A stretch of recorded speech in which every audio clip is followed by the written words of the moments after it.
So if you look at all the global events happening right now, it can be easy to assume that they're all randomly happening or disconnected. But if you look a bit closer, you can see a particularly interesting theme connecting multiple areas and relationships. You see, right now, one relationship is being stress tested in real time: the Russia-Iran axis and their connection to Venezuela. Iran's Islamic Republic regime is losing complete control. Protests spreading nationwide, driven by outright economic collapse and regime failure. Meanwhile, Russia is remaining very silent on those protests. But Putin's silence is actually deafening. But it goes further still, as we're seeing something happen on the other side of the world. Iranian and Russian influence being completely pushed out of one of their most geopolitically and geostrategic important areas. Venezuela. These seem like separate stories, but they're not, because together you see they expose a much bigger reality. Russia's claim to be a global power capable of backing its allies, its partners, especially Iran or Venezuela when it mattered most. And so when we look at what's happening in Iran, well, it's not just about Russia losing influence, say in Ukraine. That's already clear. It's about the real limits of Russia's power and the Russian-Iranian partnership. So in this video, I wanted to explore this particular angle, because I don't think it's one many people are talking about.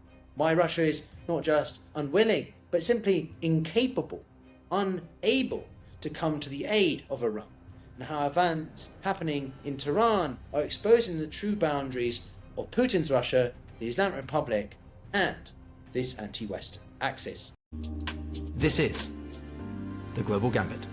How are you going, everyone? Welcome to the channel, where if you're new, I look at geopolitics, economics, international relations, and bring you an insider's look into how power and strategy actually work. Now, first of all, I want to say thank you very much for all of you who continue to support the channel, and on this topic especially, for the support on the Iranians as they continue to push back against the Islamic Republic regime.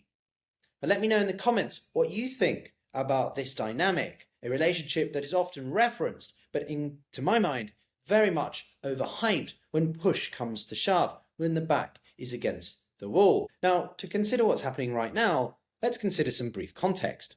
You see, for the past 10-15 years, Moscow especially has been trying to set itself apart as an alternative world leader, an alternative pole in the global balance of power, increasingly calling out or criticizing the double standards of the United States, the weaponization of its dollar, and getting closer with China, North Korea, but also Iran in what I call the autocratic axis. Not just as a spoiler though, but as a protector, a regime or government guarantor. And if you weren't sanctioned, isolated, or under Western pressure, Russia could position itself as the power you would turn to. We've seen this in Syria, in Venezuela, in Iran, and of course across parts of Africa and the broader Middle East. The message was simple: align with Moscow and Russia will help you survive, much like it did as the Soviet Union in the 20th century. But that claim rested on a pretty much single assumption, that Russia had the military, economic and political bandwidth to do so. But what we're seeing right now, simultaneously in Iran, and to a lesser extent Venezuela, is the assumption that it no longer holds. But this claim rested on a single and very much unsubstantiated assumption, that Russia had the political, economic, but crucially military bandwidth to back it up. And as we're seeing right now though, especially in Iran, this is an assumption that just no longer holds.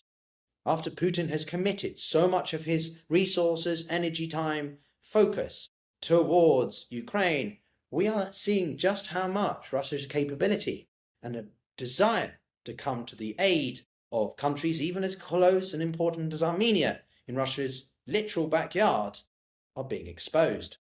But this is where it gets super interesting, because with what's happened and happening in Venezuela right now, it's actually the biggest clue as to just how bad things are going for Russia and Iran. Indeed, because events in Venezuela proves to Iran what happens when Russia's backing evaporates. After the US Operation Absolute Resolve removed Nicolas Maduro, Washington has now been pressing the interim authorities to expel not just Chinese or Cuban, but also Russian and Iranian intelligence networks from the country.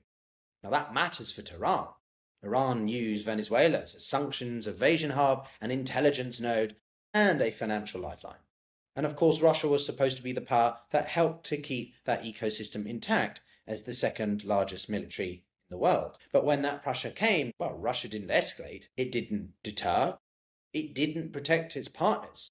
It simply stepped back and made a strongly worded statement, which makes it sound more British than it does Russian. So this is the key lesson, if you're watching, and for Iran. When US pressure intensifies, Russia does not come to the rescue. And so that is the key lesson for Iran, that when the US upped the pressure, Russia did not come to the rescue.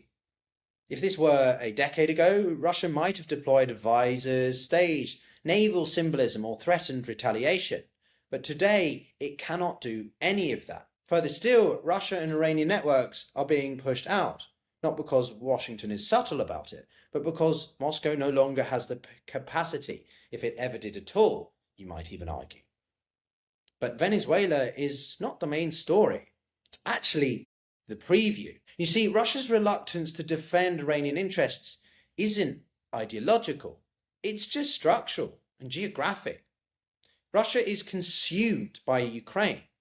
Its military is overstretched. Its economy near breaking point. Its diplomatic capital is thin, and its ability to escalate outside its immediate theatre is close to zero, let alone on the other side of the world. So that is why Moscow cannot afford a confrontation on Iran's behalf.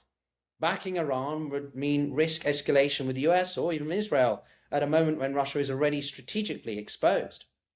It's lost its crucial strategic naval port in Syria. It's lost the proxy networks and many of the things that it benefited from when Iran was seemingly more powerful. So instead of acting as a security provider, Russia is quietly managing its own risks. And that is exactly what Iranian elites are increasingly noticing, to the point that the supreme leader of Iran has made plans to evacuate to Moscow. Although, if this is the case, that the Russians are going to send them out to dry, is that the wisest destination? Indeed, Iran is facing one of the most dangerous, pivotal internal moments in its near half century since the Islamic Republic, and it's broader, deeper, and harder to contain. The weeks of protests have spread not just across Tehran, but across major cities and provincial centres. What began with economic anger has spilled into the universities, bazaars, industrial towns, and poorer peripheral regions that traditionally formed the regime's social base. So it's not a single class revolt. The students, the shopkeepers, workers, and parts of the urban middle class, crucially, are all mobilizing, a rare and really deeply unsettling combination for the Islamic Republic. Moreover, the economic backdrop is just simply catastrophic. The rial has collapsed. Inflation has passed 50%. The cost of any basic goods, be it food, fuel, or medicine, have moved beyond the reach of ordinary citizens. And simultaneously, most importantly, the crucial water shortages, something that I forgot to mention in the previous video on Iran, but is absolutely crucial here. The fact that you have members of the Iranian public, people actually collecting the water that is fired at them from the water cannons of the IRGC. So what makes this moment different is that the regime itself has openly admitted failure. The senior officials, including the president, have acknowledged that the state cannot meet basic needs. That admission matters. It punctures any last remaining claim of confidence. And crucially, this is a wave of rest that is no longer about the simple reforms. It is openly about regime survival, with countless groups of Iranians calling for regime change, not simply leadership change. The protest slogans have shifted very openly to this, and in some cases are surpassing even the infamous Masa Amini movement of 22. But unlike in 2022, this unrest is more geographically widespread and far more rooted in economic desperation than purely social grievance. And all of this is happening at a moment when Iran's external position is weaker than it has been ever before. Its proxy networks across the region have been devastated, systematically dismantled. Assad in Syria, crucial for Russia, while it's crucial for Ukraine, is gone. And its nuclear program has been severely set back by the Israeli and US strikes in June of last year. Simply, Iran is more exposed, isolated, and more vulnerable than at any other point since the early years of the Islamic Republic. And so that's why this is made more striking still by the fact that Moscow is so silent. There are no high-level Russian statements of support, no warnings to Washington, no signals of deterrence, no diplomatic mobilization, nothing. That silence is deafening. Because when previous crises have hit, be it in Syria and Ukraine, even early moments of pressure on Iran, Russia has always made noise. It signaled presence. It projected resolve and power. But this time it simply can't get away with it. Its attention is too divided, from Venezuela to Ukraine, but also Iran, and the Iranian elites know it. They are watching protests spread across the country, Iranian and Russian networks being pushed out abroad, and a supposed great power partner that is simply unwilling, but most of all unable, to step up. Even those who preach realpolitik, well, when push comes to shove, they are on their own. But of course, in all of this, we must consider Trump as well. The president's public statements offer of protection to Iran have been very crucial in boosting the continued resistance amongst Iranians. But this message is no longer theoretical. For Iranians deciding whether or not to take to the streets, this is the critical point where they've passed. And Iranian security forces deciding about how to crack down, well, it matters even more. Because the uncomfortable reality for Tehran is that Russia is not going to help. Moscow cannot deter the US, it can't provide meaningful economic relief, and it cannot credibly help aid the security forces or threaten escalation without risking disaster elsewhere. Worse still, Russia would almost certainly abandon Iran if a ceasefire in Ukraine required it. Iran has supplied drones, Russia has supplied trade, symbolism, and promises. But that is not a partnership of equals, and Russia has largely become self-sufficient on its productions of drones. Iran is not as important anymore. So put all these pieces together, and the picture is explicitly obvious.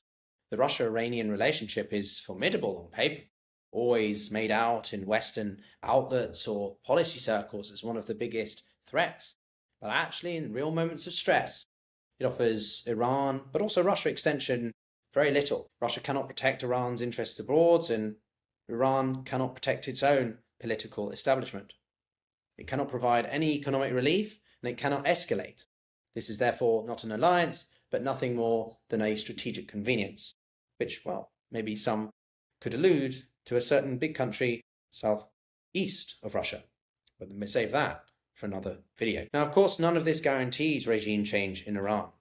It raises the cost of repressions, it lowers the confidence inside the ruling's elite, though, and exposes the myth of just how far Russia, or any other country that claims to be a supporter, unless it's a joint declaration like a shared value system in the West, at least before Trump, actually goes. It's a hard truth about the impossibility of being able to say whether you are a great power or you're not, or whether you contain and control as much fear in the power that you wield over the people as you say you do. So what we witness right now is the slow unraveling, not just of Iran's internal situation and the Islamic Republic's control, but of Russia's relationship and its ability to project power or be seen as one of the great players at the geopolitical chess table. But with that, everyone, thanks very much for watching. If you enjoyed the video, do give it a like, subscribe, and consider dropping a comment below. And if you want to support me further, there are links in the description to find me on Substack, where I'm increasingly writing, but also buy me coffee if you want. Thanks very much. We'll see you all in the next one. Take care.